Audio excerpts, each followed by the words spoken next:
صلي على نبينا صلي على محمد നമുക്ക് മരിക്കുന്ന സമയത്ത് ഈമാൻ കിട്ടണം, ആഖിബത്ത് നന്നാവണം. അതിനുള്ള ഏറ്റവും വലിയ പ്രതീക്ഷയാണ്, അതിനുള്ള ഏറ്റവും വലിയ പരിഹാരമാണ് മുഹമ്മദുർ റസൂലുള്ളാഹ്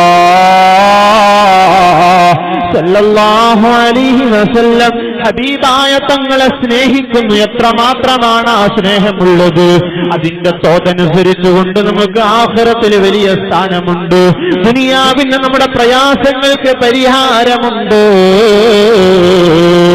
പ്രിയപ്പെട്ട മുഅ്മിനീങ്ങളെ, നമ്മൾ ചെയ്തു പോയ ദോഷങ്ങൾ നമുക്ക് പുറത്തു കിട്ടണമെന്ന് ആഗ്രഹിക്കുന്നവരുണ്ടോ? ഹബീബായ തങ്ങളിലേക്ക് മടങ്ങണേ. ഹബീബായ സല്ലല്ലാഹു അലൈഹി വസല്ലം നമ്മോട് പറയുകയാണ്, രണ്ട് ചിറകുകളുള്ളൊരു മലക്ക് അല്ലാഹുവിനുണ്ട്. രണ്ട് ചിറകുകളുള്ള മലക്ക്. ആ മലക്ക് അതിന്റെ ഒരു ചിറക് മശ്രിക്കിലും മറ്റേ ചിറക് മഗ്രിബിലുമാണ്. അതേ ഒരു അടിമ എന്നെ സ്നേഹിക്കുന്നു. ഹബീബായ തങ്ങൾ പറയുകയാണ്, ഹബീബായ സല്ലല്ലാഹു അലൈഹി വസല്ലമ തങ്ങൾ പറയുന്നു, എന്നെ സ്നേഹിച്ചുകൊണ്ട് ഒരാൾ സ്വലാത്ത് ചൊല്ലിയാൽ ആ മലക്കുണ്ടല്ലോ വെള്ളത്തിൽ മുങ്ങുന്നു, എന്നിട്ട് ശേഷമൊന്നു കുടയുകയാ. ആ കുടയുന്ന സമയത്ത് ആ മലക്കിന്റെ ചിറകിൽ നിന്ന് ഉറ്റി വീഴുന്ന തുള്ളി വെള്ളമുണ്ടല്ലോ, ആ തുള്ളി വെള്ളത്തിൽ നിന്ന് ഓരോ മലക്കുകളെ അല്ലാഹു സൃഷ്ടിക്കുകയാ.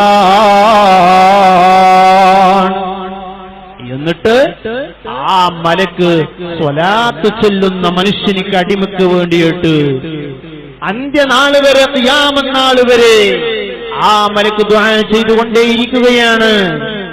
പ്രിയപ്പെട്ട മുഅ്മിനീങ്ങളെ, മലക്കുകളുടെ പ്രത്യേകമായ ദുആ ലഭിക്കണമെന്ന് ആഗ്രഹമുള്ളവരാണോ? സ്വലാത്തിലൂടെ ഹബീബായ തങ്ങളിലേക്ക് മടങ്ങണേ. പ്രിയപ്പെട്ടവരെ, ഹബീബായ തങ്ങൾ പറഞ്ഞില്ലേ, സല്ലു അലയ്യ ഫഇന്ന സ്വലാത്ത അലയ്യ കഫാറത്തുൽ ലക്കും. നിങ്ങൾ എന്റെ മേൽ സ്വലാത്ത് ചൊല്ലണേ. അങ്ങനെ സ്വലാത്ത് ചൊല്ലിയാൽ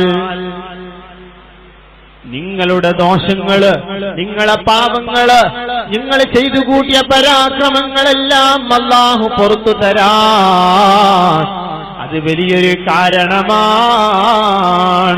വലിയൊരു പ്രായശ്ചിത്തമാണ്, വലിയൊരു പരിഹാരമാണെന്ന് മുഹമ്മദുർ റസൂലുള്ളാഹ് സല്ലല്ലാഹു അലൈഹി വസല്ലം. സ്വലാത്ത് ചൊല്ലുന്ന ആളുകൾ ഒരു സ്ഥലത്തും പരാജയപ്പെടൂല, ഒരു സ്ഥലത്തും അവൻ കുടുങ്ങൂല. ഏത് പ്രതിസന്ധി ഘട്ടത്തിലും അവൻ എന്നും രക്ഷപ്പെട്ട് മുന്നോട്ട് പോവുകയാണ്. ഹബീബായ തങ്ങള് പറഞ്ഞില്ലേ, ജാബിർ തങ്ങള് അവിടെ നിന്ന് റിപ്പോർട്ട് ചെയ്യുകയാണ്,